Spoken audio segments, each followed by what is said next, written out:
मैं सदर जमहूरिया के खुतबे की मुखालिफत में खड़ा हुआ हूं। मैं बरसर इख्तिदार जमात से जानना चाहूंगा, क्या ये सच नहीं है कि आप ही के आदाद शुमार 75वां NSSO का डेटा ये कहता है कि 25% मुस्लिम बच्चे पैसों की गुर्बत की वजह से तालीम से ड्रॉप आउट हो जाते हैं। क्या ये सच नहीं है कि 7 साल से ऊपर जो बच्चों का खवानगी का तनासुब है तमाम मज़ाहिब में सबसे कम मुसलमानों का है? क्या यह सच नहीं है कि ग्रॉस अटेंडेंस रेशियो तमाम मज़ाहिब का सबसे कम मुसलमानों का है? क्या यह सच नहीं है कि सबसे कम एनरोलमेंट जो होता है वो मुसलमानों का है? क्या यह सच नहीं है कि AISHE की रिपोर्ट यह कहती है कि हायर एजुकेशन में मुसलमान का तनासुब 5% से 4% पर आ चुका है? और ये सरकार इन तमाम आदादो शुमार को देखते हुए, इनके आदादो शुमार को सामने रखते हुए सदर जमहूरिया के खुतबे में लफ्ज अकलियत का, माइनॉरिटी का जिक्र भी नहीं किया गया, जो भारत की आबादी का 19% का हिस्सा है। ये इनकी मोहब्बत है अकलियतों से और मुसलमानों से। सर, क्या यह बात सच नहीं है कि आपने माइनॉरिटी के बजट को 40% कम कर दिया, स्कॉलरशिप के पैसों में 560 करोड़ रुपए कम कर दिए? ये आपकी मोहब्बत है जो नफरत की निशानी बनती है। नरेंद्र मोदी की सरकार ये नहीं चाहती कि अक़लियत और मुसलमानों के बच्चे तालीम याफ्ता होकर इस देश को मजबूत करें। वो उनको हमेशा गुर्बत और नाइंसाफी का शिकार बनाकर रखना चाहती है। सर, दूसरी बात इसमें यह है कि आज अक़लियतों को मुसलमानों के ताल्लुक से कोई महीना ऐसा नहीं जाता जहां पर उनको जान से मारने की धमकी नहीं दी जाती। बरसर इख्तिदार जमात की एक MP साहिबा ने कहा कि चाकुओं को सिर्फ तरकारी के लिए इस्तेमाल मत करो, गर्दनें काटने के लिए इस्तेमाल करो। बरसर इख्तिदार जमात के एक MP ने दिल्ली में कहा कि मुसलमानों का समाजी बायकॉट करो। बरसर इख्तिदार जमात ने गुलबर्गा के रेलवे स्टेशन को हरा रंग किया गया था, उसको ये कहकर तब्दील कर दिया कि मुसलमानों का रंग है। सर, मैं पूछना चाहता हूं, क्या नरेंद्र मोदी की सरकार तिरंगे के हरे रंग को निकाल देंगी? क्या हरा रंग मुसलमानों का है?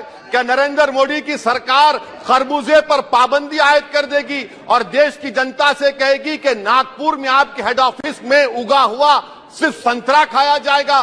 सर, नारी शक्ति की आप बात करते हैं तो बिल्किस बानो अगर मुसलमान नहीं होती तो बिल्किस बानो को इंसाफ मिल जाता। 20 साल से बिल्किस बानो लड़ रही है मगर उसका नाम बिल्किस बानो है। आप इंसाफ नहीं करना चाहते बिल्किस बानो से। ये नारी शक्ति आपकी है। पसमानदा मुसलमान से आपकी मोहब्बत, दीजिए 1950 के प्रेसिडेंट ऑर्डर तरमीम करिए, दलित मुस्लिम का स्टेटस पसमानदा को दीजिए। आप नहीं देना चाहते। क्या मजहबी आजादी का उनको हक हासिल नहीं है? स्पीकर साहब, मैं मुसलमान हूं, मेरे बगैर ये मुल्क नामुकम्मल है। मैं इस मुल्क का यरगमाल नहीं हूं, मैं इस मुल्क का कैदी नहीं हूं। मैं पूरे सिटीजनशिप की राइट को चाहता हूं और अभी चाहता हूं।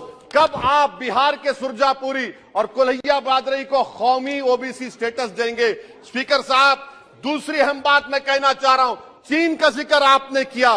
क्या प्रधानमंत्री अपनी जबान को जुम्बिश देंगे और चीन का नाम लेंगे? क्या आप चीन को डेमचौक और डेमसांग से उखाड़ कर फेंकेंगे?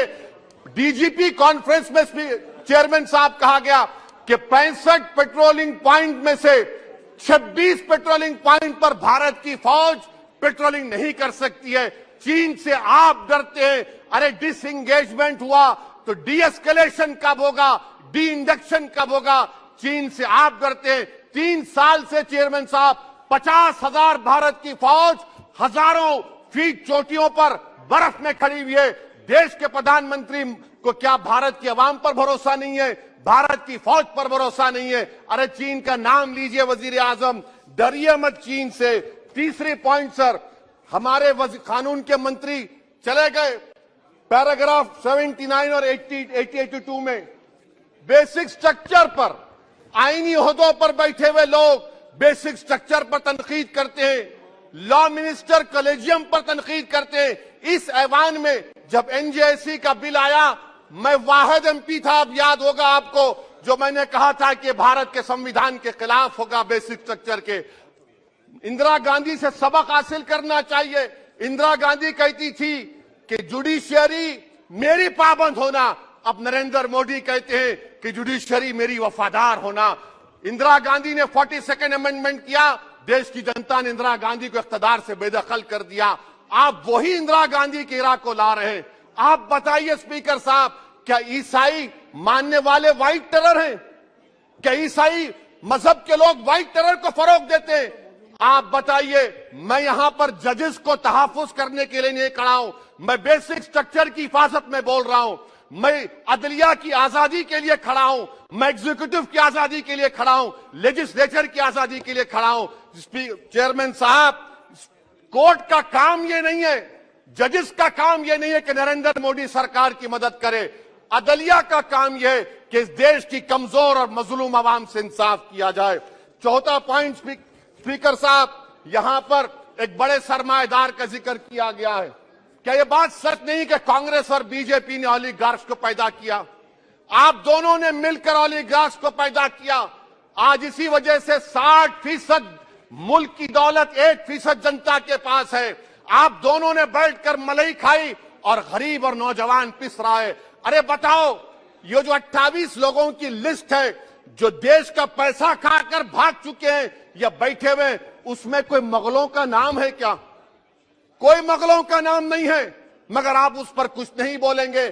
संडेस राज कंपनी 15,000 करोड़ नाइजीरिया और केनिया की कोर्ट में जाकर कहती है कि हम हिंदू हैं, भारत को आएंगे तो प्रोसिक्यूशन होगा। आपने कोर्ट में कुछ नहीं कहा, वहां पर एसआईटी आपने बनाई।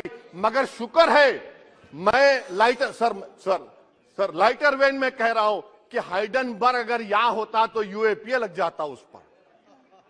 और सर, मैं नरेंद्र मोदी सरकार को मशवरा दे रहा हूं लाइटर वेन में कि ये अंग्रेजी का अल्फाबेट ए बड़ा अशुभ है आपके लिए। AA को आपने कहा कि बेटा फाइटर एयरक्राफ्ट बनाओ, बैंकरप्ट हो गया। अब कैपिटल ए को आपने 17 इंडस्ट्री दे दिए, हम पूरे विश्व में मार्केट कैप हमारा 5वें नंबर पर आ गया। सर, देश के प्रधानमंत्री से बताना चाह रहा हूं कि वजीर दाखिला का नाम भी ए से शुरू होता है। मैं खत्म कर रहा हूं। मैं चेयरमैन साहब, मैं सरकार से पूछना चाह रहा हूं कि क्या जनवरी 2024 और फरवरी में क्या ये सरकार थर्मो न्यूक्लियर ब्लास्ट करने जा रही है? कि आपने हमारे अतराफ में देख लिया कि उसके वाक़िब और नतायज क्या निकलने वाले हैं? चेयरमैन साहब, मैं आपको बता रहा हूं कि चीन के बारे में क्या हमको बीबीसी की रिपोर्टिंग की जरूरत पड़ेगी, जिस तरह 2002 गुजरात के बारे में कहा गया। स्पीकर साहब, अकलियतों के बारे में, मुसलमानों के बारे में एक शायर ने कहा था, आग से आग बुझाने को कहा जाता है, जख्म पे जख्म खाने को कहा जाता है। हम वफादार है बताने के लिए, हमको अपना सर कटाने के लिए कहा जाता है। सर, देश के प्रधानमंत्री पूरे फॉरेन टूर में जाते हैं, वहां पर गांधी का नाम लेते हैं। मुझे अप्रीहेंशन, खदशा इस बात का है कि इस देश में 2 बाबा कौम हो जाएंगे, एक सावरकर होगा और एक सौतेला बाबा कौम। कहीं आप महात्मा गांधी को ना बना दे तो सर मैं खत्म कर रहा हूं सर। इसीलिए मैं आपके जरिए से हुकूमत से मुतालबा करता हूं कि प्लेसेस ऑफ वर्शिप एक्ट को डिस्टर्ब ना किया जाए, मुसलमानों का अक़लियतों का बजट बढ़ाया जाए, बिल्किस बानो से इंसाफ करिए, चीन से मत डरिए प्रधानमंत्री, चीन को काट पर फेंकिए। शुक्रिया सर।